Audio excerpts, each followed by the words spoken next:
This episode is supported by MonsterJoysticks.com. Level up your Raspberry Pi with our all-in-one arcade kit using genuine Sanwa arcade parts. And OneClickPrint.com for your photos on canvas, acrylic, gifts and more. Local craftsmen and global delivery.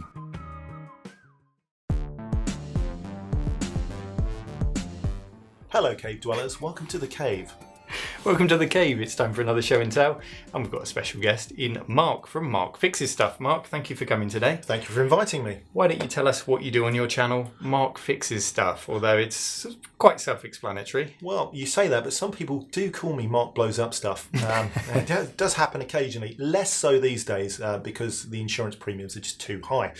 But people often ask me, what's my favourite game? And my favourite game is actually getting them to turn on again. Because often, after all this time, they don't work very well. Yeah, it's a fun game. It's a game I play a lot. Do you lose interest after that? Do you go on to the next challenge of getting the next one to turn on, or do you actually find time to use these machines? Well, it's a little bit worse than that, I'm afraid, because once I've got it working, I often lose interest before I screw them back together. In fact, I noticed this one over here isn't even screwed together. Oh, well, yes, I'm going to pretend that's by design. Pretty much everything is fixed that you show on the channel. Yeah, often. I mean, any real disasters? Oh, only the ones that other people have. Like you open it up, for example, and a battery has decided it's going to puke its guts up all over the board and just basically eat away the tracks. Yeah, it's always the batteries, isn't it? Yeah. But everything is fixable. It just depends how incredibly mental you are. And we've got spectrums on the table today. It's not exclusively spectrums that you deal with. You were telling me earlier you fixed some 3DOs earlier, which is a machine I'd love to get my hands on. But today it's ZX spectrums. And it's ZX Spectrum Heaven and Hell. Indeed. So you're going to take me to both. Before we do that, there are some people, believe it or not, who don't know what the ZX Spectrum is, or they've heard of it, but don't know it so well. I know it's a huge system in the UK. It was released in the US as the Timex Sinclair. Yeah, with some modifications. Didn't really get much traction, did it? So just very high-level summary, what is a ZX Spectrum? ZX Spectrum is a low-cost personal computer, which was designed by Sinclair Research in the 80s, and was made to a price point where a computer could go into every home. And it pretty much did. Pretty much did. It really did fuel the bedroom coding industry. Indeed. What we've got today is, well, the original Spectrum, of course, the ZX Spectrum. This was the first model. The first model was 16K, wasn't it? That's right. And then 48K became the norm. My faceplate is actually falling off a bit now. They all are. So this is what it looks like. And we've got we've got three machines on the table here. Two we're going to look at in great detail. And this one immediately looks so identical to the original, doesn't it? Yeah. What's this? That's the ZX Omni by Retro Radionics. Okay, so we're going to look at that one in detail. And then over here, the infamous, I guess. Well, you know, when applying an even hand to things, you have to say it is the topical ZX Vega Plus by Retro Computers Limited. And there's a interesting history behind this. Not all good. So we're going to look at both. Where do you want to take me first, Mark? Heaven or hell? Well, I think first the rough, then the smooth. Sounds good to me. No prizes for guessing them. We're going to start with this. The ZX Spectrum Vega Plus. Is that the full name? Or is it just the Vega Plus? Well, again, there's a bone of contention because the company has lost the rights to use the Sinclair name, and the Sinclair name is emblazoned on the front bezel. So it was the Sinclair ZX Vega Plus, and now I imagine it's just the Vega Plus. It's a handheld machine which is running an A20 processor, I believe, and has a version of Fuse. That's an ARM-based processor, is it A20 or not? I believe so, yes. Okay. Which has links back to the retro world as well. Acorn Research Machines, although not owned in the UK anymore, unfortunately.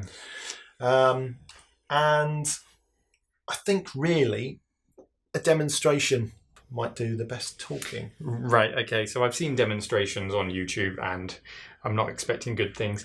And as you mentioned on your review on your channel, the first thing that's extremely noticeable, if I tilt this the right way, is just how flush that control pad is with the console.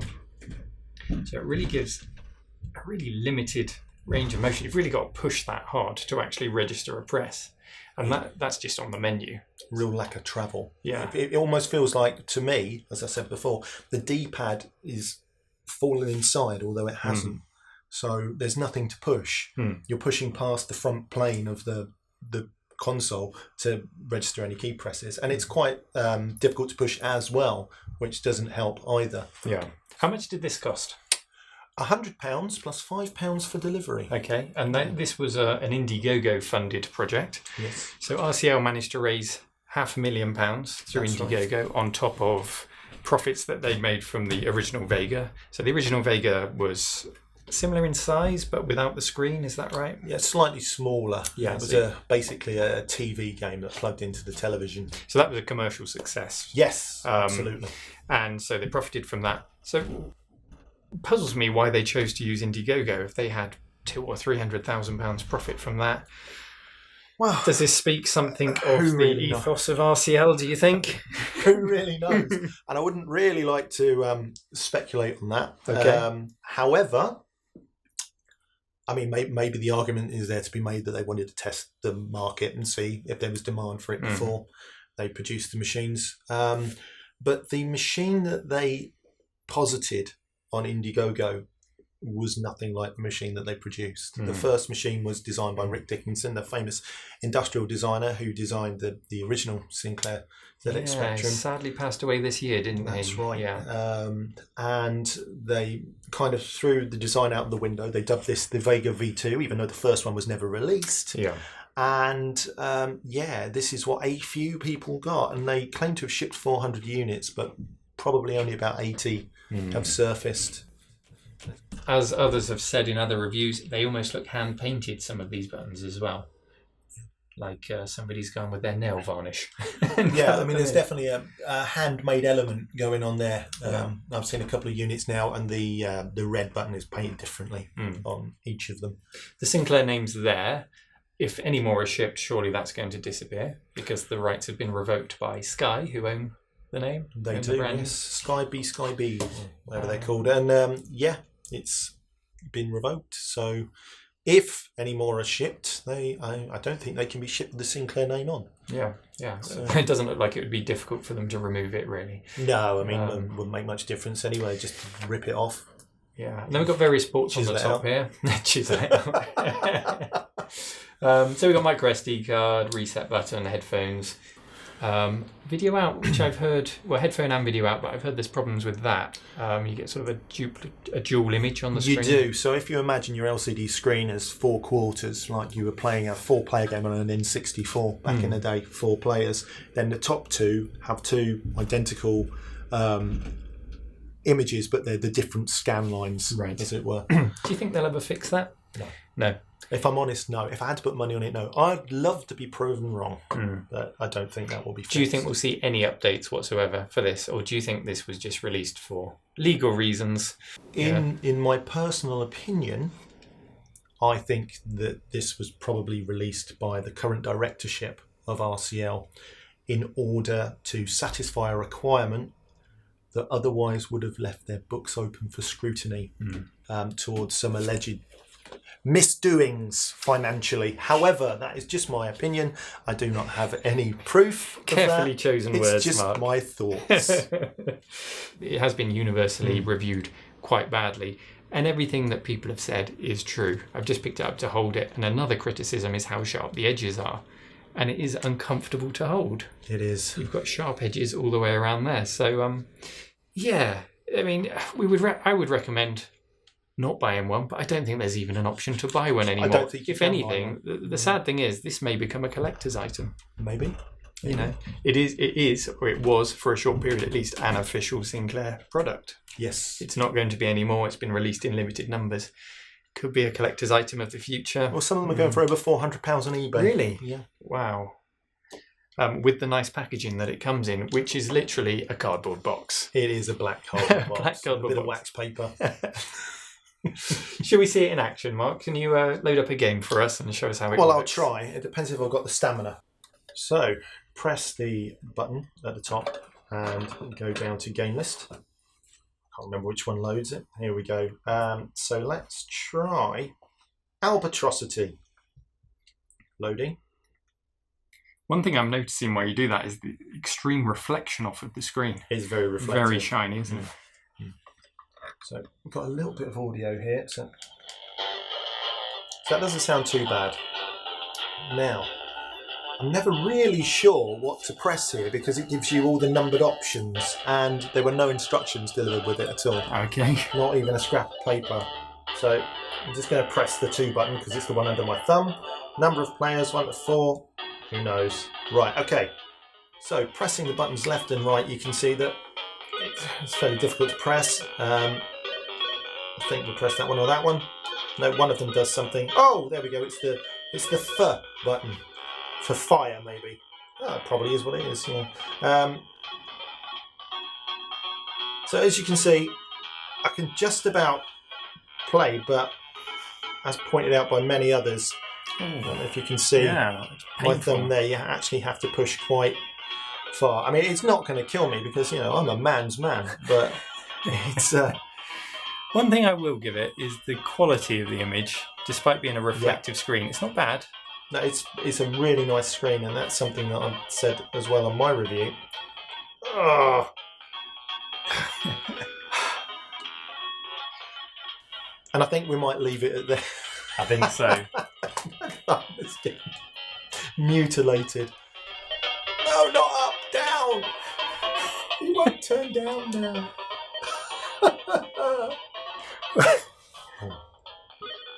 Did it just stop working? Something's happened. It's off now. Who knows? It is for the best, I think. Where do you sit with your consumer rights? If you wanted to return that, could you? Well, legally you could, because in my opinion it's not fit for purpose. However, you have to have somewhere to return it to. And, if they're not picking up the phone, what do you do? I mean, there's only a certain amount of avenues you can follow until your options are exhausted. And when it comes in a nondescript box with no return address. Indeed. Yeah. Okay, well, you've taken me to hell. Take me to heaven, Mark. Well, this is the ZX Omni by Retro Radionics. It's an unofficial Sinclair ZX Spectrum clone, but it also runs other cores. So you could run, for example, a Jupiter Ace, different versions of the ROM, and there's switchable banks. Okay. Yes. So when you say it can run different cores, is it FPGA based? I believe so. Okay. So I've not opened it up for a long time. Right. Okay. And some other things that we've got built into this, we've got a reset button, an NMI button, 2 joysticks, which are outshot there. Let's just compare that to the original here. So the original obviously didn't come with any joystick ports. You had to add an interface, didn't you? So we've got nothing on the original. Go ahead. On the back here, we've got the power button. Okay. The edge connector, ear and mic, and says the video out, which is an RGB output. There is an HDMI output on the board as well, but it's not enabled yet. It's going to come in a future update. I did see on Retro Radionics that that's an optional extra. So does it come on all boards? Yeah. And then why is it described as optional then? Do you have to pay to have it enabled? Or? Well, I think there might be something to do with this. And this is speculation on my part because I know that to put HDMI on a board, you need to pay a license to the HDMI people, whoever they may be. Yeah. So you need to cover the license costs to have it. Yes. And this is straight out of China. So it's amazing, really, when you consider what a low budget it was made on. It actually looks like a Spectrum that people have added things onto. It's really, really, really slick. I'm a big fan. And it also comes in a laptop variant, doesn't it? It does, yes. So that's just the addition of a screen and some quite sturdy hinges. It's so close to the original. The plastics are slightly different up there, but that's nothing. You've got the dead flesh keyboard. It actually feels a little bit better, probably just because it's newer. Yeah. When you compare it to the original. Yeah, the keyboard membranes and the keyboard mats and faceplates are actually available separately from the seller as spares for refurbing. So they sell new faceplates, and they would go on the originals. That's right. Close. Wow. Yeah. Now on the edge connector, what I use with my ZX Spectrum is this. It's the Div MMC, which lets me just put an SD card in.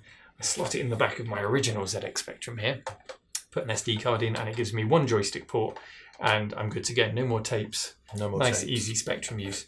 Could I plug this in here? Is it fully compatible with original Spectrum add-ons or modern Spectrum add-ons? Right. Well, you could, but you'd have to disable some of the jumpers because the Omni actually already has a Div MMC built in. on the side. So it's a kind of a one-stop shop. And that's got 2 SD cards. Are they? It has a big one and a little one. Okay. Yeah, I think it's one at a time. Okay. Yeah, people have asked the question. This is all produced by one person, so documentation isn't the best at the moment, but there is quite a nice little community that you can find on the Facebook. And actually, when you consider the cost of an original ZX Spectrum and you add the SD card reader, and you take the time to maybe composite mod it, we're not even talking about HDMI at that point, although HDMI is possible on the original Spectrum. It is. We'll just go off on a tangent here. What's this that you've brought with you? This is the ZX HD by Byte Delight, and it is an HDMI interface for the ZX Spectrum and compatibles. And it runs on a Pi, and what it does, it captures the image, and redraws it on the fly, and outputs it to HDMI onto your LCD TV. Nice. So the Raspberry Pi goes in there. Yeah. Any kind of discernible lag when you're doing that? There is a very small delay, but unless you're some sort of championship game player, I don't think it's going to affect your gameplay skills, as it were. Yeah. The only other thing that you need to bear in mind is this does not pass audio to your TV. Right. Okay. So you're still using the headphone jack to get your audio. Right. So we can effectively recreate the Omni using a ZX Spectrum. Using a ZX HD, slot that in there with a Raspberry Pi, and then we pass through to the DivMMC future. So there you go. You've effectively recreated some, not all of the functionality, because you can put the different cores on the Omni. And by the time you've totted up the cost of doing this, if you haven't got a ZX Spectrum already, you're going to go over £100 easily. Oh, easily. And remember that this is also a 128K machine. Okay, so you've got more memory. Machine. Or whatever you can squirt in there. Yeah, pretty much. Yeah. I'm really impressed with that. I want one. I did notice there is a lead time because, like you say, they are created by one man. I think it takes them about 22 days to put them together and ship them out from China. Good old George. And I'm guessing China is the reason he can get away with using the Sinclair name. It's not completely legit, is it? No, not legally? Not really. But then nor are the ROMs that you probably download and use on these things. We're all guilty of it a little bit. We're not all guilty of reproducing an entire computer. But I've never done it myself. You've never done it? Never, not even once. You've got the entire library of Spectrum games, have you, on cassette tape? I have them all. And I have them in secondary copies as a backup on the original tapes, if Nintendo's listening. I don't doubt it for a second, Mark. So they're such vastly different things, aren't they? One born out of love, real love by one man, and I can't imagine he's making much profit on that. I can't imagine he's making any profit at all, to be honest. That's incredible for £100 odd.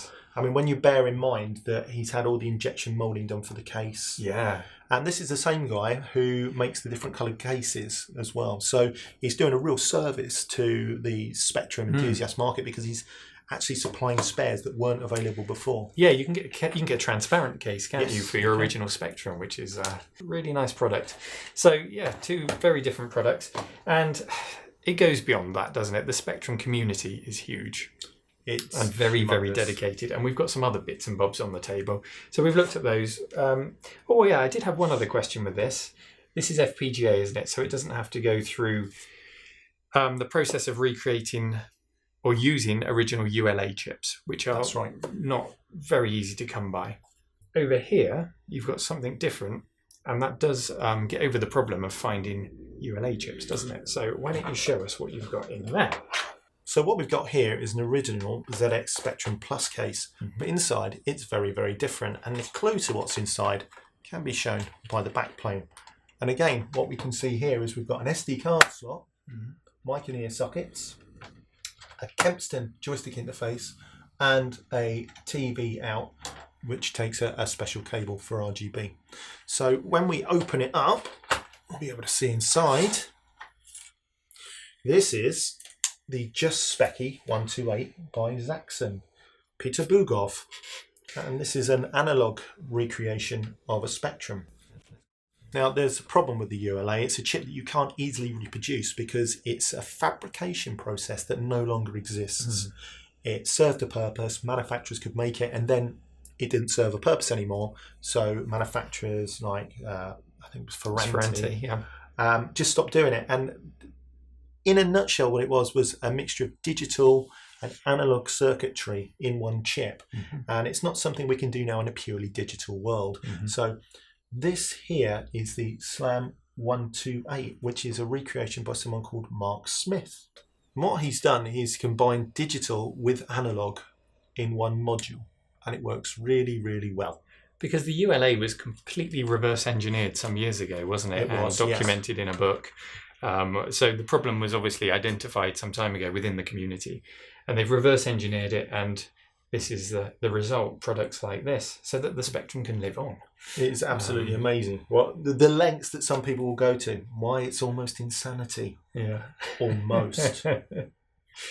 How do people feel in the community? Because you've got an FPGA-based system, and this is closer to the original. Is there any preference? Like any passionate community, there's an element of tribalism. Yeah. Some people think that this is voodoo, black magic, that you shouldn't be using. Some people only emulate because they don't want machines hanging around the house. And some people only ever want the latest and the greatest. Yeah. So there's a place for all things underneath the Spectrum sun, as it were. And it doesn't end here. There's another one coming soon, isn't there? There's the ZX Spectrum Next. That's right. Do you know when that one's due? Because that's been in development for some time. I think it was due a couple of months ago, but there's some issues that they're resolving. But unlike other products, which perhaps didn't come to market when they should, the team who are behind that are actually really good at providing updates, photographic evidence, saying what they are doing, saying what the issues are. So, I mean, if there's one lesson to learn here, it's that you need to talk to the people whose money you have. Yeah, I think there is confidence behind that project. And you've got names like Jim Bagley involved, haven't you, which really gives people confidence. A couple of other little bits and bobs. The ZX Dandinator Mini, which is a little homebrew project by Dan Dare.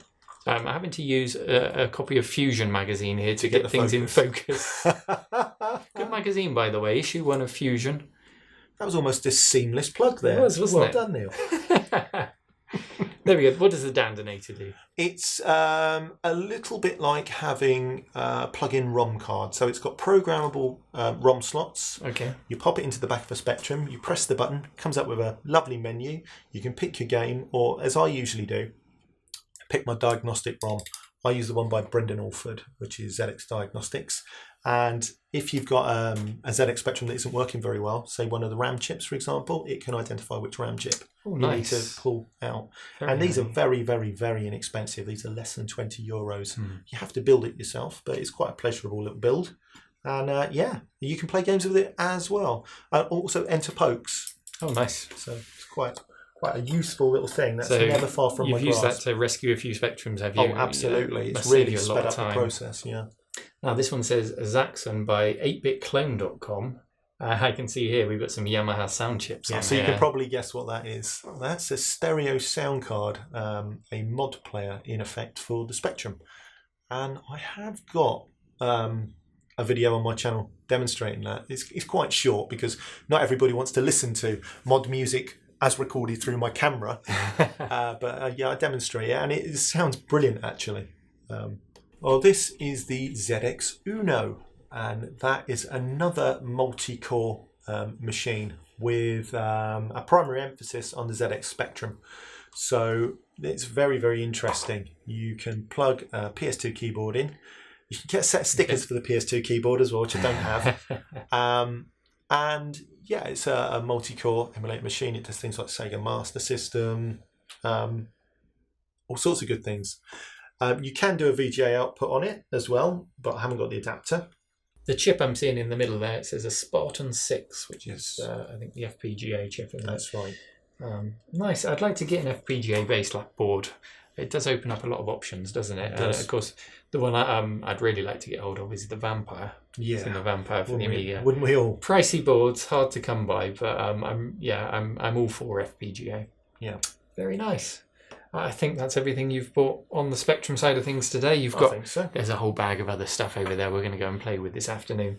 But thank you so much, Mark. Just remind us where we can find you and learn more about you. on YouTube at MarkFixesStuff or at www.markfixesstuff.co.uk. Subscribe to get your fix. Nicely done. Thank you, Mark. Thanks for taking the time to come in. Thanks for Cheers. inviting me in. Thank you for watching and take care.